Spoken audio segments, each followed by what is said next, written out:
शेतकरी बंधू नमस्कार. आपल्या यूट्यूब चॅनलवरती सरचे स्वागत. तुम्हाला तर माहिती आहे आपला विषयच भारी. महाराष्ट्रातील सर्वात मोठी 35 एकरात नर्सरी आणि आजचं लोडिंग चाललेलं आहे. कागदी लिंबू जे बियाचं रोप आहे, साई सरबती लिंबू म्हणतात त्याला, ज्याला घसाने लिंबू लागतात. वर्षभर उत्पादन, रोपं 1.5 वर्षाचे आहेत. महाराष्ट्रात आपल्याला 120 रुपये रोप घरपोच येते 3 किलोच्या बॅगमध्ये. आणि आजचं लोडिंग चाललं आहे लातूरसाठी. बघू शकतो आपण खात्रीची रोपावरच आपल्याला सल्ला मार्गदर्शन सर्व नियोजन.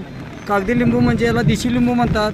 आणि जो लिंबू बाजारामध्ये चांगला दर मिळतो, रस भरपूर असतो, नर्सरी शासन मान्य आहे, अनुदानाला बिल मिळतं, अशी खात्रीची रोपं. त्याचबरोबर 35 एकरात नर्सरी आहे आपली. 1982ची रोप दिल्यापासून आपल्याला लागवडीपासून सल्ला मार्गदर्शन सर्व नियोजन. आजचं लोडिंग चाललं आहे लातूर उजनीसाठी. धीरज पाटील साहेब आपले जुने कस्टमर आहेत. सरांनी अख्खी गाडी घेतलेली आहे. बघू शकतो आपण अशा प्रकारची ही रोपं बुकिंग नंतर घरपोच. अधिक माहितीसाठी दिलेल्या नंबरवर संपर्क करा. न विसरता चॅनलला सबस्क्राईब करा, लाईक करा, शेअर करा.